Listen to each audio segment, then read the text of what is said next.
Hi friends, இன்றைக்கு asparagus வர எப்படி செய்கிறதுன்னு பார்ப்போம். சட்டி சூடாயினோன்னு எண்ணெய் கொஞ்சம் விடுவோம். எண்ணெய் சூடாயினோன்னு மஞ்சள் உப்புத்தோல் போட்டு பிரட்டி வச்சுருக்கிற இறாலை இதோடு சேர்ப்போம். இறாலை வதங்க விடுவோம்.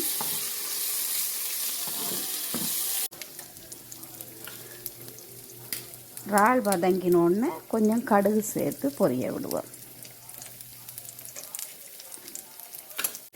வெட்டி வச்சிருக்கிற வெங்காயம், பச்சை மிளகாய், கருவேப்பிலையை சேர்த்து வதங்க விடுவோம்.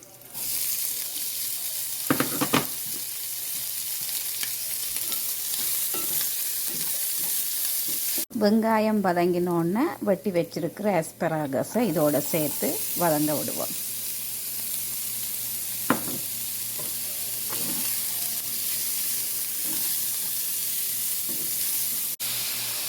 தேவையான அளவு உப்பு சேர்த்து வதங்க விடுவோம்.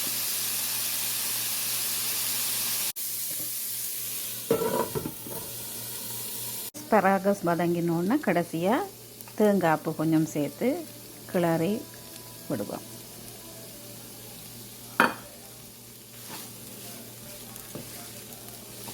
சுவையான அஸ்பராகஸ் வரை ரெடி. தேங்க்யூ.